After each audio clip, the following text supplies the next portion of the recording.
Supreme court पूरा मामला समझ चुका है कि ये जो एक्ट है ये कुछ चीजों को वायलेट कर रहा है, जो कॉन्स्टिट्यूशनल राइट्स हैं माइनॉरिटीज के उनको वायलेट कर रहा है, और कुछ बेसिक प्रिंसिपल्स हैं कॉन्स्टिट्यूशन के उनको वायलेट कर रहा है। और दूसरी चीज सुप्रीम कोर्ट ये भी समझ चुका है कि जो कानून बनाया गया है ये कहीं ना कहीं से सप्रेस भी ऑप्रेस भी कर रहा है मुसलमानों को, क्योंकि वो कोर्ट ने ये बात कही कि जब आप हिंदू माइनॉरिटीज की बात करते हैं, उनके रिलीजियस एंडोमेंट्स एक्ट्स हैं स्टेट्स के, तमिलनाडु के हैं और कर्नाटका के हैं और स्टेट्स के डिफरेंट स्टेट्स के, वहां तो आपके जो मेंबर हैं वो सिर्फ हिंदू ही होने चाहिए और सिखों में सिर्फ जो है सिख होने चाहिए। तो यहाँ पे आप जो है नॉन मुस्लिम क्यों डाल रहे हैं? क्या आप उसमें मुस्लिम डालेंगे? ये कोर्ट ने सवाल किया था तुषार मेहता से, तो तुषार मेहता के पास का जवाब नहीं था क्योंकि ऑब्वियसली नहीं होगा।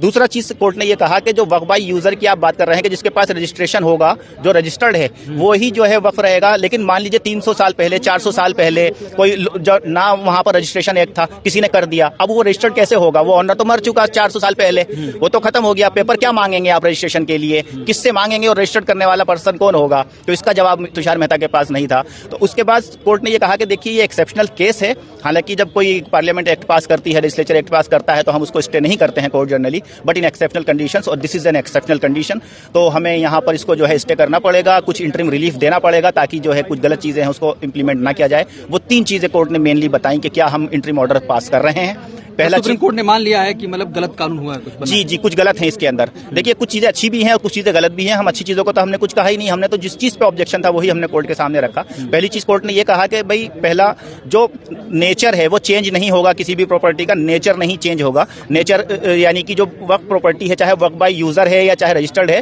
वो डी नोटिफाई सरकार नहीं करेगी, it will be treated as वक्फ, वो वक्फ ही मानी जाएगी। दूसरा कोर्ट ने ये कहा कि जो कलेक्टर अपॉइंट आप कर रहे हैं वो आप कर लीजिए इसके नए एक्ट के अंदर, लेकिन ही कैन एक्ट ओनली जब हमें एप्लीकेशन देगा और हम परमिशन देंगे उसको केस देख के। तीसरा में ये कहा कि जो आपने कहा है कि नॉन मुस्लिम हो सकते हैं, कि सिर्फ एक्स ऑफिशियो तो आप किसी भी रिलीजन का रख लो, लेकिन जो बाकी मेंबर्स होंगे वो they should be only Muslims. ये हमारा इंटरिम ऑर्डर है and now we are going to dictate it. तो जब तुषार मेहता ने कहा कि नहीं जनाब हमें सुन लो, ये काफी उन्होंने रिक्वेस्ट करी, तो कोर्ट ने कहा ठीक है अभी हमारे पास टाइम नहीं है, तो कल हम सुनते हैं फिर आपको थोड़ा सा।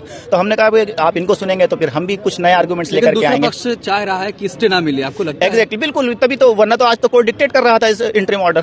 तो वो चाहता है, इसको खींचना चाह रही है, लंबा करना चाह रही है। नहीं लंबा नहीं, सरकार चाह रही है कि भाई कोर्ट उनकी बात समझ जाए, उनके हिसाब से ऑर्डर करे, लेकिन कोर्ट तो कॉन्स्टिट्यूशन के हिसाब से चलेगा ना। तो आर्गुमेंट्स के हिसाब से क्या लगता है कल कोर्ट ऑर्डर पास कर देगा? हाँ बिल्कुल, इंशाल्लाह स्टे मिलने की उम्मीद है। बिल्कुल, हमें पता चल गया कोर्ट क्या करने जा रहा है। ये तो सिर्फ एक एक्सेप्शनल टाइम मांगा है तुषार मेहता ने कि भाई मुझे कुछ और रखने दो कोर्ट को, हो सकता कोर्ट हमारी बात न समझ पाया हो तो कुछ नए तरीके से रखने दो ताकि कल कोर्ट समझ जाए। But as on today court has understood what he has to do. मतलब जिस उम्मीद से आप गए थे वो कोर्ट से हो गया, पूरा हो गया, जस्टिस जो है वो मिलेगा, पूरा मिलेगा।